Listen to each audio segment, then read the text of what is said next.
Hello, everyone, and welcome to the Process Podcast. Victoria Campos, welcome to the podcast. Thank you. How are you doing for today? having me. I'm good. How are you? I'm very good, thank you. Awesome. You were commenting that you thought our podcast setup was really pro when you first came in. Yeah. I was like, look at this setup. I didn't know. Me and cameraman John were like, no one ever says that. But thank you very much. Yeah, it looks awesome. Legit. Vic, I know this is sometimes a hard question to answer, but if you were to introduce yourself, what do you normally say? Victoria Campos, from Brazil. Do you want to know my age? Do I really need to go there? Up to you. Everyone's listening. I just turned 30 this year, and made it to the games. Yes, you say did. That. 33rd fittest woman in the world. Yeah, 2022. pretty happy. This is your first time competing at the CrossFit Games, Yes, this. but you got pretty close quite a few times before that, I feel. Yeah, last year, 21, I came third of my region, and only 2 spots made it to the game, so I missed out by 1 spot. It's quite bummed, but it fired me up to attack this year and go for it. Are you still coaching, Vic? No, Full-time athlete. I dropped up. Yeah. So interesting, when I asked you for the introduction, you didn't say that you're a full-time athlete. Yeah, what did I say? You just said everything else but that. Okay. Yeah, full-time athlete. What are you doing? What are you doing in Hong Kong right now? Chilling. I'm joking. I'm still training, but not coaching. I do coach a little bit at Typhoon whenever they need to cover. People are traveling a lot right now, and they need someone to backfill, and I'll do that. But I don't want to take any full-time coaching just because it takes up a lot of time, a lot of energy, and my focus now it's training full-time athlete. So I've been just really training and getting ready. Well, actually, from this week, I'm packing my stuff and I'm going back to the US. So this is what I've been doing in Hong Kong. And what do you do in the US? Training full time. I mean, this was, from the outside looking in, one of the biggest changes. I think some backstory for us is that you came to Hong Kong originally as a coach. You were coaching at another CrossFit gym here. I think like many aspiring high-level athletes, coaching was probably your main profession, and chasing the athletic side was kind of like the thing you squeezed in between work. For sure. And I think you got very close to achieving this goal of getting to CrossFit Games. I mean, I'd love to know if that was even your goal, actually. And then last year, something massive changed. You made the decision to relocate to America and actually join the CrossFit Mayhem crew. And you prepped there for the 2022 season and then punched your ticket. And that was awesome watching you in South America, competing there and winning it and then going to the CrossFit Games. Yeah. I have so many questions to ask. I kind of want to start by going back to, when you first moved to Hong Kong as a coach. Has a goal always been to make it to the CrossFit Games? Not really. I loved compete. I grew up doing many sports and competing in everything I could, and then I started CrossFitting and love it, and start doing all the competitions as much as I could. But my main thing was, like I said, being a coach, and that was my full-time job. And yeah, squeezing in the training and lifestyle, CrossFit lifestyle, I love it. But it was never my main goal to make it to the games, because I know how much dedication you need to have, how much, you have to prioritize training and everything. It needs to be your all day, all that you do is around going to the games. So to me, it wasn't viable. It just wasn't there yet. Can I ask, sorry to interrupt you, Vic. Yeah. Was it not viable because you weren't willing to do what was required, or was it that you just couldn't find a way to make that happen? Kind of a both. All my friends would be like, oh, if you really want it. And I'm like, but do I want to not, enjoy not all these trips? I love traveling, and I moved to Asia and there's so much place to go. And I was just like, I'm in a row. I want to, do everything, and traveling and trying to train full-time athlete. It's really hard. So for me, it wasn't viable because I I had other things in my head. And you know how the CrossFit Games, the format always changes, and you never know what's going to be the next year. So it all, COVID hit, just kept training. I love training CrossFit. And I feel like that year of COVID, my nutrition I dialed in my nutrition really well because nothing was open, no restaurants, or you couldn't gather. And I was eating at home. I was doing, a really good diet and training a lot. And then the format of the games changed, and I saw opportunity that, I could actually be the fittest in Brazil. So I went after that. And then I missed that first year, the 2021, by one spot. And I was like, shit, what do I need to do now? I've been doing pretty well with my nutrition, pretty well with my training. What else do I need? And in Hong Kong, I was just like, I felt it was too small. I didn't have many people to train like at that same level with me, and I needed a push. So sorry, did you know that was what was missing? Was it that you didn't have the push? Yeah. I was like, I need more. I would like all my lifts. Everyone's super impressed with my lifts. I'm like, this is not that great, like in my head, I'm like, this is not even that, compared to what the other girls are doing. Like I'm looking online, I'm seeing, what other people are doing. And I'm like, I need to be next to people that are lifting heavier than me rather than being the one that lifts the heaviest and does everything. And so I knew that was missing. And I started sponsorship with Mayhem. I got a sponsorship with them. So they were like, if you want to train here, you're welcome. Like, no, the doors are open. So I was like, okay, maybe I'll do that. Okay. I got to rewind for a second. Yeah. So, okay, before the format change, you were already really good. You were training a lot, but there wasn't the hunger to be, to actually be doing enough to get to CrossFit Games. Now, when the format changed, you see this opportunity. But I think there's a difference between seeing an opportunity and then actually wanting that opportunity. Do you know what I mean? Did something change at that time as well? Like what made you suddenly, because I mean, like it's not an easy, like that when you make that commitment to go to try and qualify the CrossFit Games, you need to step up and everything. And if you don't want that, you don't really want it. It's a really hard thing to force yourself to do. So did something change there? A lot changed in 2021. A lot of things happened in my life personally that made me just want to chase more than just, whatever I was having at the time. So a lot of things professionally and in my relationship happened that I'm like, and that was actually my like refuge. I was like, I can do this. I'm just going to focus 100% and I'm going to ignore everybody else and everything else around me that it's happening, that it's almost taking my my focus, like just taking too much of my time. And I'm like, I don't want to give my time to these things anymore. I'm just going to give my time to myself. Another thing, I'm like, I'm turning 30 years old. I'm like, this is the time now. If I want to make this happen, it's going to be now. I'm just peaking and this is it. So did you think that the things in your life, like professionally and in your relationships, were they almost in a way, I know it's harsh to say this, but were they almost distracting you from achieving this thing and going all in on it? Would you say? Yeah, I'll say, yeah.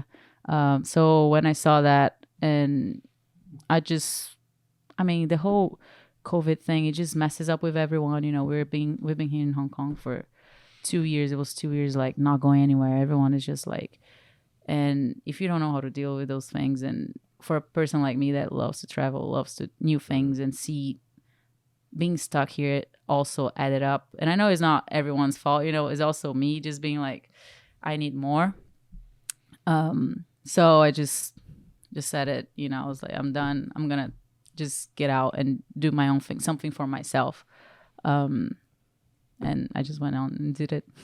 Okay. So I'd like to talk about this opportunity with CrossFit Mayhem, because I'm actually just intrigued, because I don't really know how it works. So did they kind of just reach out to you one day and were like, because you were already following the Mayhem program? Yeah. I know that. And so was it that they saw your results and were like, wow, this girl's really good. She almost qualified. We want her to give her this opportunity to come here. Is that kind of how it works? It was actually, so my boss at the gym, he used to pay for the program. Yeah. And then when I made semifinals and they saw my name on the leaderboard, and then they asked if I wanted to take the sponsorship, and I would just pretty much do the program for free, and I could join the Rich running camps, train with Rich and train at the gym whenever, and then there'll be like stipends and podium, what do you call, prizes, prize money for podium if I do competitions, and cool. so all that kind of stuff. And I was like, oh yeah, sweet. And that also bumped me up to like go after more and just do more competitions and was that get out like there. Okay, so was it the confidence? It was partly confidence, like knowing that these guys were like, CrossFit Mayhem are like, we want you to represent us. But then you had the incentive to also try and actually win some stuff. And exactly. So that made me like, oh shit. And then when I saw like the contract, and then there's like Rich running signature, I was like, holy shit, wow. I gotta go. Gotta do this. And okay, so then making the decision to actually move to that was all on me. So with all this stuff that was happening to me at the time, 2021, and getting third and almost making it to the games and not making professional relationship, everything, I was just like, I want to move. I want to, I want to take this serious, and I want to be in a place that I can train all day, and I have people that can push me that are better than me, and CrossFit Mayhem would be the place. And it was the place. It is the place to be. Was that a hard decision to make? To like pack up everything here and go live in? Had you ever lived in America before? I lived in Hawaii. Okay. It's a bit different vibes. But I just love traveling. Like I said, I love meeting people and new cultures, and I'm down for it, So I feel like I'm very adaptable in the sense that I wanna see what do you guys do here? What is it? It's just part of me. I like doing that kind of stuff. So it wasn't really like a hard decision. I was like, oh, let's go. So tell me about like you getting on a plane, then you getting off the plane, and like what did you do? Did you just go straight to the gym with your suitcases and start working out? Did you have someone meet you? Pretty much. How did you find a home? Oh, that was it was a work. I had an Airbnb for a month, for the first month, until I find a place to stay. But yeah, it's not as easy. Like they have a different mentality there in Tennessee. How so? What is that Cookville mentality? is a very like farm. It's a very slow compared to Hong Kong. So you're used to Hong Kong pace. Everything is fast. You reply like right away. You like send a message, and then the guy from the house wouldn't reply for like 2 days. I'm like, what the heck is happening here? Like, hey, like you have to go out, after people, because they're just chill. They're just like really not in a rush. Does that way of life suit you better? So I got used to it, you know, like I actually adapted like real quick. I'm like, oh, sweet. And then when I come back to Hong Kong, I'm like, oh, why everyone's so in a rush? Like, right. it's you adapt. But it was cool. It was a downtime from Hong Kong. And I mean, Cookville went straight to the gym. Everyone is doing Mayhem program. So you have so many people to train with. And everyone is good in different things. So I kind of like, depending on the workout, I'm like, oh, I'll train with these people, because they're going to push me. They're going to be a lot better. Or, it's just, there's so many people and everyone's doing the same programming is awesome. So what I see from the outside, because I watched quite a lot of the Mayhem stuff on YouTube, and I watched your whole documentary they made in you at the games, which I thought was really, really cool. Yeah. But so there's the main CrossFit gym, where I guess the classes are run. You've got the massive AstroTurf area, and then you've got the barn. But I feel like there's two barns. Is there not two barns now? So it's like I feel like there's a select people that train in a certain area. Yeah. I don't know. I can't really work it out, but yeah. So you go in. There's a coffee shop, and then a massive coffee shop, and then behind it is where you go into the gym. There's that massive turf. There's like 1, 2, 3 rigs, massive rigs. The space for the CrossFit Mayhem gym is unbelievable. Yeah, it's crazy. It's huge. They'll be running like 3, 4 classes and still have space for open gym freely. Wow. Like that's how much space. and equipment to sustain all these people. Yeah. But now they built a athlete area outside that gym, which is just connected to it. It's another space. It looks kind of like the barn now that is painted and all. But that area is specific for semifinal and games athletes. So if you're a member at the gym, you do the classes, you're not really allowed to go train there. Only if you What happens invited. if you do? What happens if I was just to rock up and I just started They're just walking gonna in there? say, I don't know. They're just probably just gonna say, hey, this is for Like, the, hey, can I see you your know, CrossFit Games profile? like thousandth in Asia. maybe, Get the No, but like myself, I don't really train there because I've been used to train at the main gym.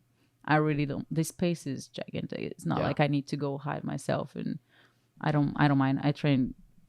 I'm really comfortable training anywhere in that gym. Were you nervous, like rocking up? Were you like, was there any like insecurities about, like, holy shit, these guys, are amazing. Like, well, who am I?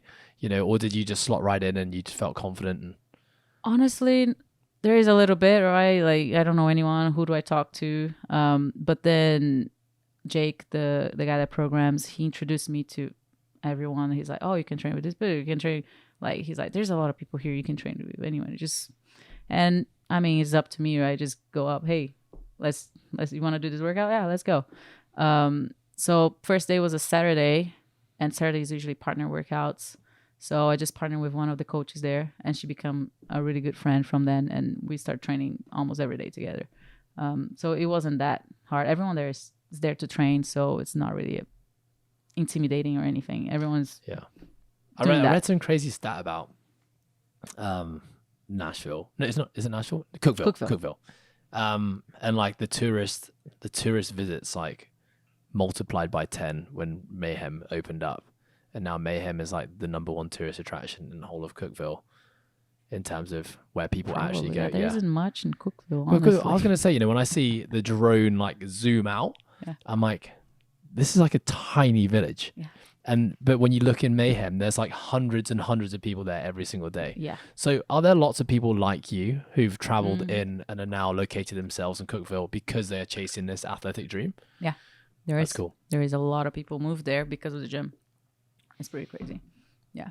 And like these people are all aspiring to get to some level, or is it just people who just love training? It's people who just love training. A lot of people that love Rich Froning and the way he lives his life, and a lot of it's just people that, I don't know, love their community and just want to be part of it, I guess. How long before like the competitive season started, before the open quarterfinals and semifinals started, how long had you arrived in Cookeville? I was there in November. Okay, so like early. 4 months, 5 months? Yeah. Not actually that long. Like, what changed in that time? Obviously, like, you're not working anymore. Yeah. How big an impact did that have? Oh, a lot. Yeah. It was quite crazy to go to the gym and not have to worry about anything, like clients related. Nobody is going to ask me to do anything, or, have to stop in the middle of the workout to figure something out, or, it's quite big. It's huge. And what were some of the like things you noticed? Recovery? Oh, yeah. Yeah, a lot of me time. It was everything surrounding my training, my diet, my nutrition, my recovery. I just had a lot of more time. Was there a part of you that ever, having been a coach for so long and now not coaching, I don't know, was there like a change of identity? Was there like ever a moment where you thought, shit, like, should I be coaching? Like, or I missed the coaching, or who am I without the coaching? You know what I mean? Yeah. So the thing is, we are all athletes, good athletes, but we're not perfect, right? So we actually had each other to like, hey, watch out for this, So we were kind of coaching each other. We are each other's coach, but yeah, sometimes I'll be missing. Like, I'll see someone doing something, and I'm like, swallowing it and being like, should I like step out? Do I do any, there is a little bit. And then whenever my friends, I'll go travel, visit friends, and let's go train. And I start coaching them, and then I'm like really like making the perfect, sit other. And I'm like, oh, I missed that, but coaching is part of me. I love it. I love doing it, but sometimes it's just hard to not. You don't want to just intrude, and be like. It depends who you're talking with. So it's. What else contributed to like you having an amazing season? Because I was again like watching you from afar. I just feel like your fitness, and obviously the only thing I can really use to gauge whether your fitness is improving is obviously what I see on Instagram, which I know is never the full story. But of course, like when the CrossFit Open rolled round, and then the quarterfinals, and obviously the semifinals, like seeing massive improvements from the girl that I saw, probably less than a year ago. Yeah. So other than the fact that you're not coaching, like what are some of the massive things that contributed to you unlocking that performance? I guess, not coaching and just focusing on me time. I did a lot of mental preparedness for the competitions. I did that Mayhem Mindset book. It's like a course that you go through, and you just like go through a lot of a deep look within yourself, and I just took that time to just look within me and just write down a lot of stuff and get to know myself, as an athlete and as a person, and I just did a really deep work on me. Is there anything that you'd be open to sharing in terms of things that you worked on and like discoveries and things that made a difference? I mean, there's a lot, just knowing how you respond to adversity is one of the biggest one. It was just like something that I never really cared or thought about it, and just trying to practice it daily, daily practice. And how am I going to deal with this? And just having words of affirmation and being like confident to go through whatever is happening. It made a big deal. It was a big deal for me, like to change the way I approached everyday training and competitions and stuff like that. Before learning about that, what would you have done? I would have just like getting upset, it'd just be like self-talk, like bad self-talk, and just things that I didn't know it would change the way I just how can I explain? It's just, I guess it's just that bad self-talk that I just, oh, I'm not good at this, just think that I'm not worth it or things like that. Whenever something didn't go my way, it's just like kick it up and just be like, oh, I don't want to do this anymore. Or now I'm like, wait, try to take notes and be like, what didn't work? Why didn't it work? What can I do to make it better? And just, organizing my thoughts a little bit better. I think that helped a lot with this season. Now you're saying that, I can 100% see that evolution in you. And I don't get to really see you train much, but we've done some more like preparation phases for like Shanghai. And you've done some training sessions here with that. And I could definitely see that kind of like emotional side of you come out when things didn't go your way in training or in competition. Yeah. And now I'm thinking about it as you say it. I haven't seen that since you've been back. I feel like it's a very different mindset. Oh yeah. It changes, right? It just changes a lot. And people notice too. And I notice now in other people, and I'm like, oh wow, I used to be like that, but yeah, you just learn. It's kind of like it's like it was a very emotional Vicky before, and now I feel like it's a very rational Vicky. Yeah. Like you're much more analytical, and you take a moment to really think about things before you respond. Yeah. Would you say that's an accurate way of putting it? Sure, yeah. What else? How important is environment?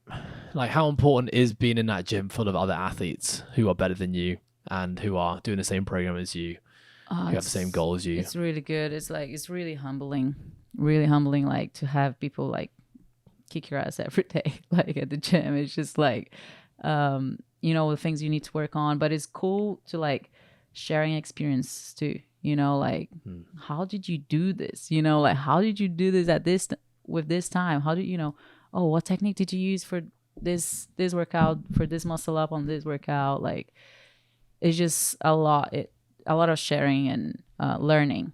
That's the mindset that I went to Mayhem with. I was just like, I want to learn. I want to know what people are doing and just try to get as much as I can out of it. Do you find, like, how do you strike that balance between like racing every day or like actually competing every day? And, you know, like, because I know that if you're competing every single day, too much of that at the wrong time in the season is probably not going to set you up for success. I would imagine like being surrounded by people like that all the time. Do you find yourself getting caught up in that? And how do you strike that balance between kind of training and competing? Like you said, there's like moments, right? There's the right timing for like competing, and I love my deload. I take it very seriously, the rest days, and you know, so I guess that's the really important part to it. So there's only so long you can do it that high intensity level, right? But knowing which one on the day you're gonna push the most, you know, and then which one you're gonna back off a little bit and try to learn and try to, you know, just be open to whatever. It's just knowing, I guess, experience. You learn which one, when to push it real hard and when to like back off a little bit and take that time. Do you have a coach? Like, do you have a coach who's kind of like assigned to look after you? No, I don't. So every day you kind of just log on the app and it's like, what's the workout? Yeah. Let's do it. Yeah. And if you go off program, does Rich come up to you and he's like, hey, no, not really. So Rich also has he does his own thing. Yeah. So can I just ask, you know, what is Rich doing? Yeah. Is that actually what Rich is doing? It is, but with like a week apart kind of thing. Okay. Like, so a week behind. Okay. So whatever he did last week, people who did. It's going to be doing. So when he writes PM session, hour of farming, he actually went out and did an hour of farming. I guess so. I don't know. I'm not there. Well, I've had a look at what is Rich, and I thought I was like, oh, for his PM session, he just like went to the farm. Yeah, he just chased like bison. I'm like, how am I supposed to replicate that in Hong Kong? You know, that's pretty cool that's actually what he's doing. Yeah. Okay, so tell me about CrossFit Open rolls around, quarterfinals roll around. You qualify for what's the South America competition called? Copa Sur. Yeah, that's it. In your hometown. Yeah, I mean, not where I live, but close by. Yeah, you qualify. I mean, you carve up that comp and you win it. Mayhem did a really cool documentary on you and Guy, which I watched and was really cool to see. I don't know, just like the family side of you. Your mum and dad seem like two very passionate, very loving people. Cool to have them supporting you there. Like, tell me about that experience. Oh, it was so good. It was the best.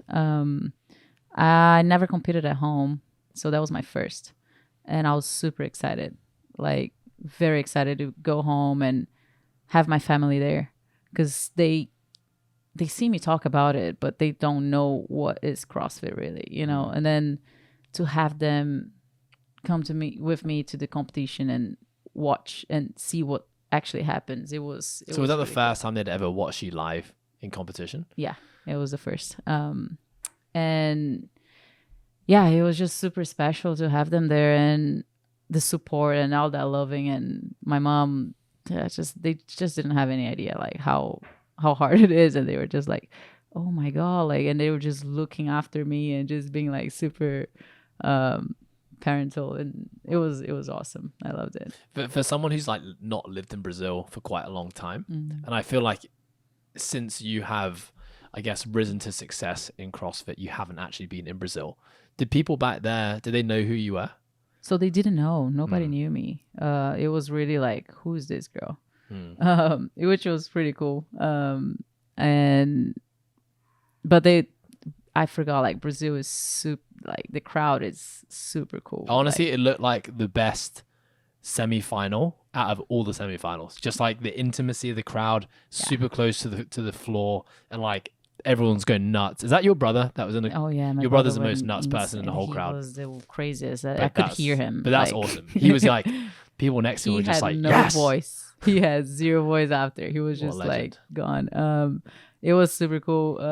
But yeah, like the crowd, it's insane. Like everybody's cheering. Is like you said, it was the best semifinal. I went to a couple semifinals in Knoxville, and it was crickets, like it wasn't as, and I'm like, whoa. When I went to Brazil, I was just like, it's like a football match, you're like, so much passion. I loved it. Did you go into that competition expecting to win? Yeah. I went with the mindset that I was going to win that competition. How do you go into that competition having never competed there before, knowing that you're going to win? I just wanted it so bad, and every day it wasn't one of my mental things to do is like, I am going to win that's why I'm doing this. That's why I've moved to Cookville. That's why I'm here. So I just went surely knowing that it was mine. And when you qualified, how did that feel? Oh, it was so good. It was so good. Was there ever a point where you're like, fuck, I've actually got to go to the CrossFit Games now? Or was it like, no, I'm meant to be there. I can't wait for this. No, it was exciting. I was super excited to make it. And training for the games was even better.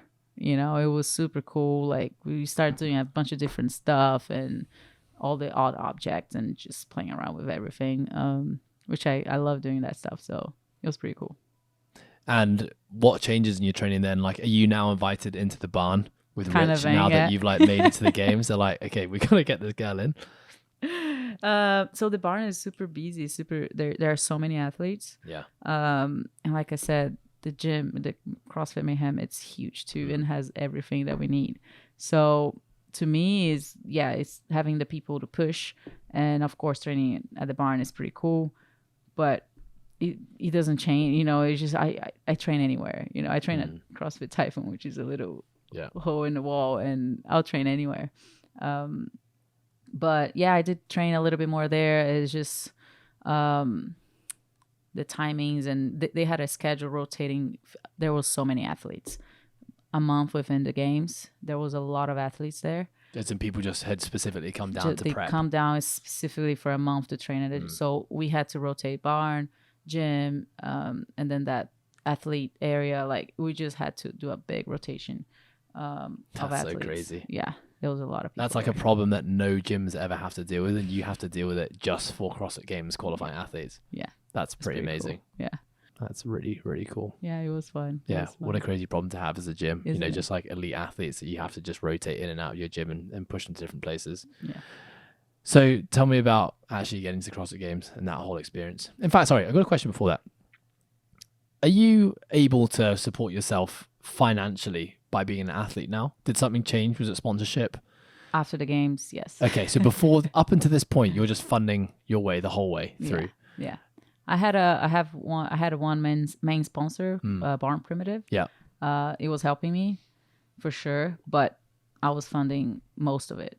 Okay, and so at this point, Mayhem had just letting you train for free, letting you train on site. You're paying for your own accommodation. Was there ever a point where you're like, if I don't make it this year, like, how am I going to continue to do this? Yeah, totally. If I don't make it, then I'm not gonna. Okay. So there's like a little bit of added incentive. Yeah. So I was like, this is it. It was a tester, and I was up for it. I was like, I want to see how far I can get, and I did pretty well. So I was happy with that. Okay, take me to your games experience. Was it everything that you dreamed of? No. Actually, no. I was a little bit. It was a bit overwhelming. You get there and it's huge. Like, the amount of stuff that goes behind the scenes is just like a lot. But it was cool, of course, like the whole fitting and Nobu and a bunch of swag. It was just like, wow, this is cool. Had you ever been to the games as a spectator? Yes. The last one in California. I can't remember what year. 2016, 15? Something like that, yeah. Cool. But it was like pretty like overwhelming, a lot of people, and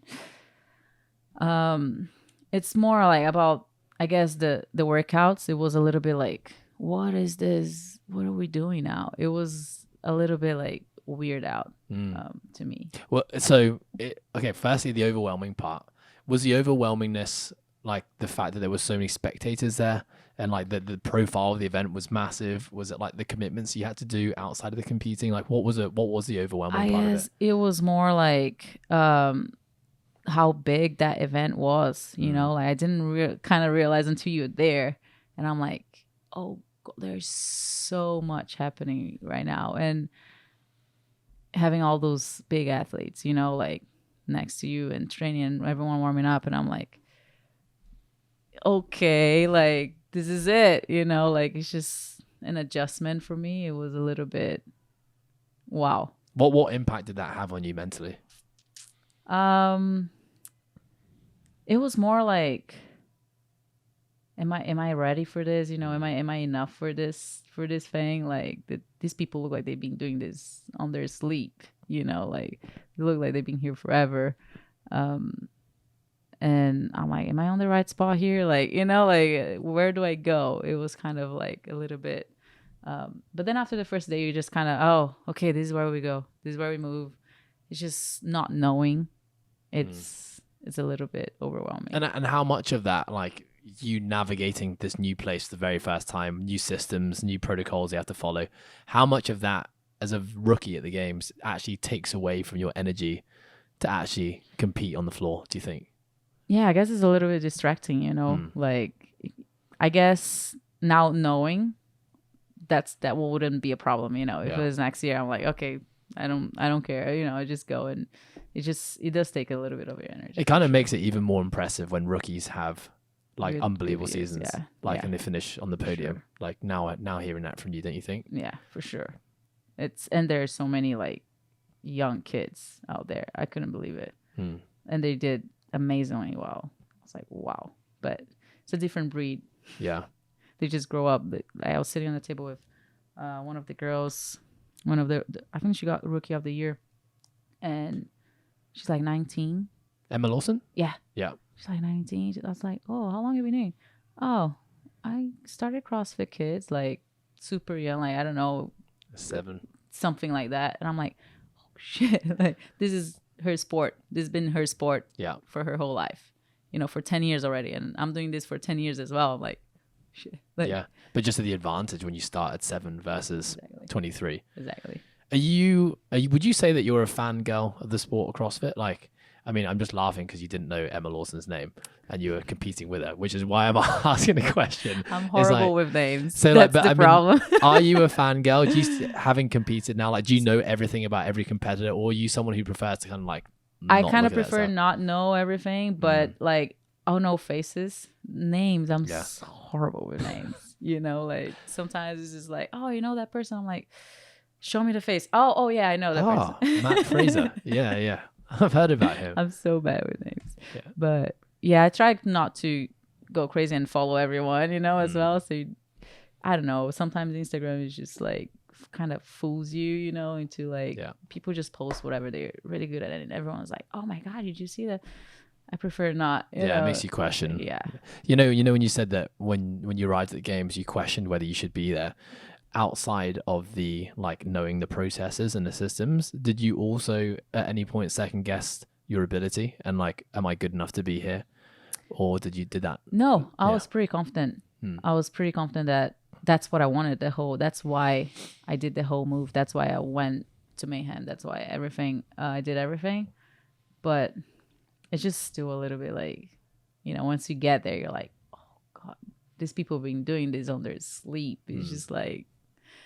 But it was a cool experience overall, anyways. Okay, best memory from the 22 CrossFit Games. The capital. Yeah, I feel like every person would say that. As a spectator, that was my favorite moment. What did you love about it? Well, I hated the whole thing so much that I love it. The fact that I actually made it. I wasn't the last. Let's say that. I mean, you hated the actual event itself, the test. I mean, you don't really. We were talking about it before. You don't really like running. Yeah. Okay, but even that. With that said, yeah, it was still your favorite moment. Yeah. So we a couple months before I start working on my run, on my running, and we had a few athletes coming to train for a month before the games, and we did a lot of running on the track with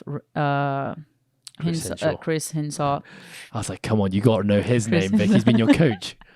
We did a lot of running, and there was always a group of girls. So it would be me, the South African chick. forgot her name too. Fuck, I'm so bad. And just your housemate you've been living with for 6 months. and Korea, the girl from Korea. Yeah. Oh, nice. So they were all there as well. So they were all there. Yeah. That's cool. So we had this group, and we would do the same. Like we would time ourselves, like just go together, do the whole run together, and always timing each other. Like do the whole thing, the whole training together, the running, and then when we got to that event, we were all in the same heat. So we flipped that pig thing. Yeah. I don't know how many times, and then we start running. 100 meters, 200 meters on the run, I twisted my ankle real badly. I was like, fuck my life. What happened? Did you step on a divot, or did you? Fucking, it's the grass going up, and the grass is just like, I don't know how you call it, like not even. Yeah. No, and then I just like boom went down. I was like, carried it on, and I see the South American and the Korean chick in front of me, and then I'm like, hey, and we're like, hi, let's go. So we just did it all together, the whole run. We stick together for the whole thing, and it was a long run. So I feel like if I had done it by myself, I'll probably like with my foot the way it was, and I was just like, I'll probably just given up. But because I had them, and I'm like, no, I can do this. We can do it. We did it together, like a lot of training, a lot of running together. So just having them to run across the city, and then once we got to the sandbags and stuff, we all went apart and we just went our own ways. But making it all the way to the final, to that final step, and carrying all the sandbags, it was. I didn't know I was gonna be able to do it. It was just mentally like a win for sure. How hard was that bag going up the stairs? The one that was just taking lives.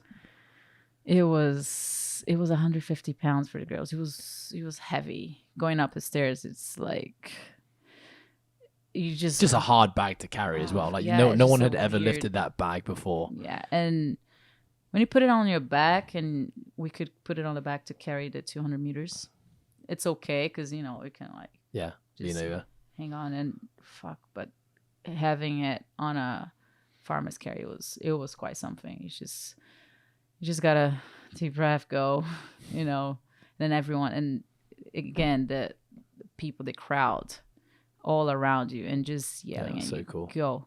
Go, pick it up, and I'm like, okay. Yeah. It was a good push. Okay. Worst experience and why? Worst. Can I just, before you do that, sorry, what did you think of the skill medley workout? Because obviously, like, so many athletes have complained about that, the double cross under. Oh God, yeah. Like I've listened to a lot of podcasts, listened to a lot of analysts, listen to a lot of athletes sharing their 2 cents on it. But as an athlete actually being there, what were your thoughts? It was like, what? Yeah. What we're doing now? There was So did you break your single unders? I did. You did. It was horrible. Not judging. Was it because you never do single unders, or was it just? I'm actually okay with single unders. Yeah. But it's just, I don't know what happened. And then I tripped the doubles as well. I'm like, everything just went to shit. Yeah. But I made it through the first cut. Yeah. The single unders, I made it. But then double unders, it was the legless. Love it. Love legless pegboard. No, not a problem. I got first to the rope. I fucking started but the problem was I didn't really practice the dubs. Like, because I'm so confident with my dubs, but transitioning from the singles to doubles, do you think it was? What was it? I guess so. Yeah. Hmm. And then I didn't make the cut for the last round, and I didn't even practice the double crossover. I was just like, when you get there, if you get there, I'll try something. About that. Yeah. But it just looked ridiculous. I thought, it was like one of those where you're like, oh, I really hope someone actually gets through this, kind of for Bosman's sake and for the CrossFit Games sake, because like when the ladies finished and no one progressed basically through the crossover dubs, you're kind of just thinking like, wow, what a flop. What the fuck, yeah. But at least when one person does it, you're like, okay, now it's, and I think all the other athletes were like, okay, this is actually doable. If one dude can do it, then we've all got to step up. But our the game. thing is, like, also, like, the guys, they had more time to practice, right? That's true. So, because the girls went first, so they had the whole watching the girls and the whole time to practice. When we heard about the workout, the girls, we only had like, okay, warm up, 10 minutes, go. You know, so we didn't have the time to even try. But the guys, they had a little bit more time. So I guess, yeah, but it was like, I didn't even know that was a thing, you know, like a real thing, double crossover. Well, I don't think anyone thought it was a thing, but now it's definitely a thing. It's definitely now everyone's done it every I week. hope it's not a thing anymore. I tried so many times, I just cannot do this. Yeah, shit. I just laugh at people trying it, but I don't have the balls to try it myself. Yeah, it's so hard. Okay, so worst moment of the games and why? I guess it was the run split jerks. I'm really confident with my split jerks, but the day before, I really messed up my wrist and I couldn't hold up empty barbell in the front rack. How did you do that? What is it? Elizabeth? Yeah. Squat clean. Oh yeah, and the traverse. And the traverse. I slipped off and my shoulder went down and my wrist, and I pressed anyways. I was just like desperate, and I pressed, and that killed my wrist and my shoulder. So I went home and for day one, I couldn't take off I couldn't like do anything. It was just so painful. Actually at the games they did a x-ray to see if I had broken anything. It was clear. They're like, yeah, you can continue. It's just gonna be really painful. I think you tore a ligament and something. I was like, okay, thank you. And here's the painkillers. Go. And I'm like, great. So the next day was the ceremony, and then I was just taking painkillers, whatever they gave it to me, to bear the pain, but I couldn't hold up the front rack, and I was just like dizzy from so much painkillers. I just couldn't see anything. And it was like sprint, jerk, and I love jerks. It's one of my favorite movements, but I just couldn't perform the way I want it. So that was really disappointing for me. Just frustrating knowing that you had the potential to do well. To do well, and then you just messed up with me big time. Did this experience at the CrossFit Games make you hungry to get back? Or were you like, tick the box, I'm done? No, it made me hungry to do, because I want to do better, you know? In what sense? Like placing. Like I know I could do so many things that it was just looking back now. I'm like, oh, that, you know, I could have done this way. You know, I could have just done some things differently. But when you're there, you're just so blinded and you can't see. And taking that time and just thinking, I'm like, oh no, I think I can do better than this. You know, I want to do better than this. What's the goal next year? Top 20. Yeah. Nice. So you come back to Mayhem soon? Yeah. Can I ask, why did you come back? Why didn't you just do a whole season at Mayhem? So I still had my stuff here in Hong Kong. When I decided to leave, it was a bit of a rush. Yeah. Last minute, I'm like, get me out. And I just left, and I had my apartment here, so I was just like renting it out, and still all my stuff was here. So I had to come back and get my stuff, and also I got my PR, permanent residency in Hong Kong. Congratulations. Thank you. So I'm like, I'm not gonna miss that. Yeah. So I came back for it and pick up my stuff, and yeah. So are you now moving everything to the US? So there's nothing left in Hong Kong? Yes. How's that feel? Feels good. Yeah. I'm excited. Yes. Are you still in the same Airbnb from the guy that ignored you? Yeah. First Yeah. So I've been texting him. It's been a week now. He hasn't replied.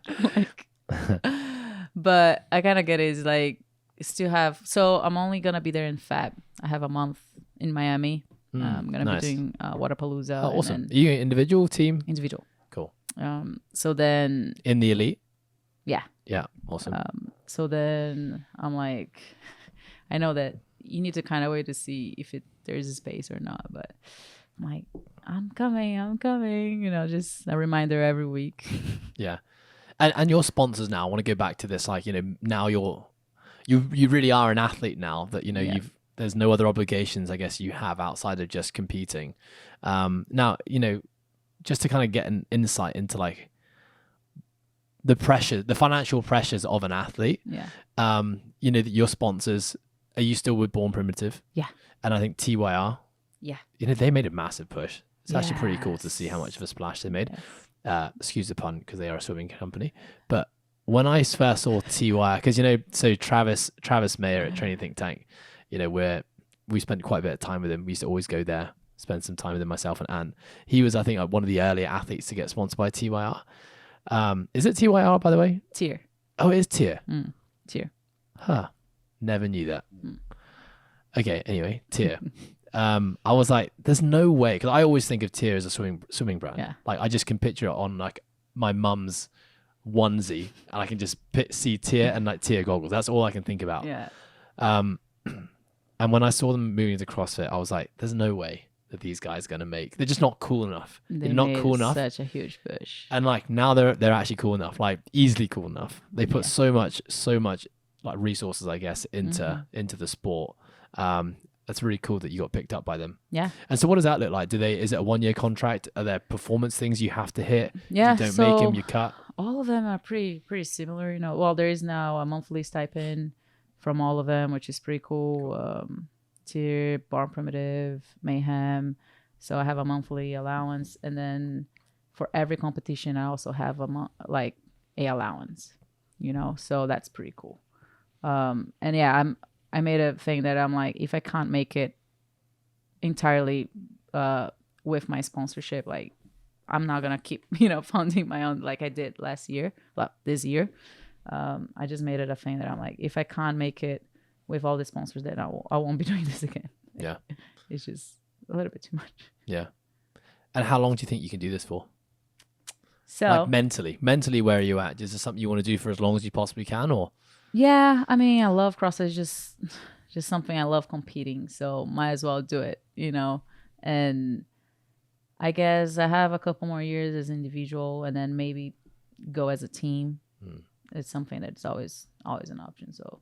And is Cookville going to be your home for the foreseeable future? Yeah, for now, yes. Yeah. Yeah. That's it. Those bison, are you allowed in the bison field? No, you can't. They get pretty aggressive. So you don't want to. I literally think bison like one of the coolest animals in the world. They're super cool. They're huge. They're pretty cool. Yeah, I always have a lot of admiration for what Rich Froning has built there. Yeah. And just like everything about it. It's just very... Actually, listened to him on Savant's podcast the other day, and I hadn't actually listened to Rich on many podcasts, but actually a very self-aware, intellectual individual. Is he good, dude? He is. It's just beautiful. He has like such a presence, and he's super nice. Like overall, yeah, it's pretty cool what he built. I'm like so grateful that everything that he's done for the community and for CrossFit is just another level. And he's going Masters this year. I guess so. Yeah, he should. Yeah. Yeah. I was quite sad to hear because I was really eyeing that podium, but now that Rich has stepped into fray, I'm not sure I'm gonna. Nope. Not sure I'm gonna win it. Good luck to everyone. Vic, it's been really enjoyable hearing about your story, and I do have a lot more questions, but I think maybe we'll have to say that for a part 2 one day. Yeah. What can we expect from you this year? I know we've got a top 20 placing, but is there anything else we should be looking out for? Well, I'm gonna go full on again, dive in on as many competitions as I can. Actually planning to do a few more competitions this year. What else have you got? What else have you got bookmarked? Waterpalooza, and then semifinals. CrossFit Games. And then I'm thinking do some of the Europe, either in French or Italy, maybe Madrid. I don't know. I still want to see which one I want to do, and try to qualify for Dubai. It's the one I always looked at. I was like, this looks cool.